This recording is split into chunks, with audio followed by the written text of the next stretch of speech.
আসসালামু আলাইকুম। দুনিয়াতে চলার পথে অনেক ভালো মানুষের সাথে মিশতে পারেন, খারাপ মানুষের সাথে মিশতে পারেন, মসজিদের ইমামের সাথে মিশতে পারেন, মুয়াজ্জিনের সাথে মিশতে পারেন, পাড়া প্রতিবেশী, বন্ধু বান্ধব, আত্মীয় স্বজন, অনেক মানুষের সাথে ওঠা বসা থাকতে পারে। জীবিত থাকা অবস্থায় কোনো একটা মানুষকে বলবেন যে তুমি যে আমার অনেক কাছের মানুষ, আমার মৃত্যুর পর তুমি আমার কবরের সাথে কে শুয়ে থাকবা, আমার কবরে তুমি শুয়ে থাকবা। দেখেন তো এই কথাটা বললে কোনো মানুষ রাজি হয় কিনা।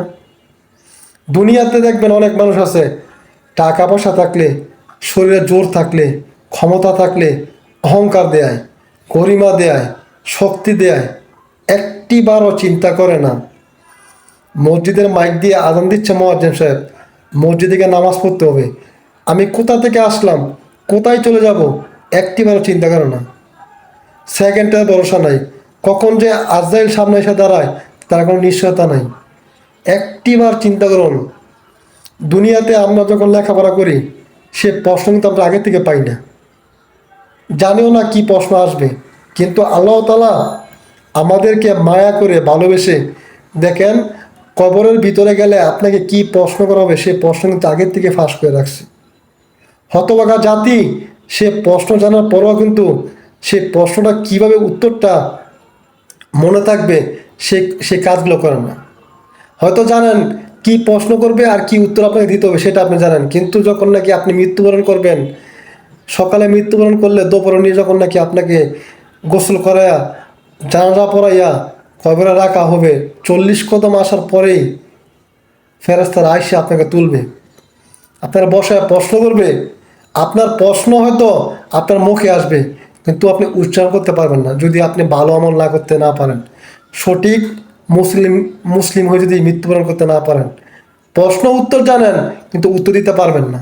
একটিবার চিন্তা করে দেখুন, সেই অন্ধকার কবর, আপনার চারপাশে আপনার আত্মীয় স্বজন, পীড়িতের বন্ধু বান্ধব, আদরের বউ, মা বাবা, ভাই বোন, আত্মীয় স্বজন কেউই নাই, আপনি একাই কবরে পড়ে রয়েছেন। যদি ওই দিন ওই ভয়াবহ দিনে যদি আপনি এই প্রশ্নের উত্তরগুলো দিতে না পারেন, একটিবার চিন্তা করে দেখুন, আপনার এত কোটি টাকা সম্পদ, বাড়ি গাড়ি, অহংকার, গরিমা, রাজনৈতিক পাওয়ার, সেই পাওয়ারের কোনো কাজে আসবে না। তখন শুধু কাজে আসবে একটা জিনিসই, আপনার আমল। আপনি যদি ভালো আমল করতে পারেন, আল্লাহকে যদি রাজি খুশি করতে পারেন, আপনি কবরে ভালো থাকতে পারবেন। যদি আল্লাহ তাআলা আপনার উপরে নাকশ হয়ে যায়, কবরের যে মাটির যে একটা চাপ, কবরের এক পাশের মাটি আরেক পাশে যাবে, আরেক পাশের মাটি এ পাশে আসবে, একটিবার চিন্তা করে দেখুন গভীরভাবে, মাটির চাপ সইতে পারবেন? আপনার হাড়গোড় ভেঙে যাবে।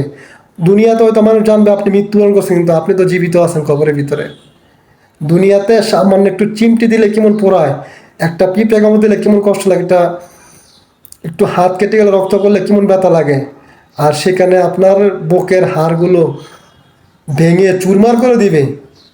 মাটির চাপ আপনি কীভাবে সইবেন? আপনি বর্তমানে চিন্তা করতেছেন আপনার ক্ষমতা আছে, টাকা আছে, এই টাকা দিয়ে আপনি খাড়াই খাইবেন, কবর থেকে কীভাবে বাঁচবেন সেই আযাবের কথা চিন্তা করেন একবার, একটি ভালো চিন্তা করেন না।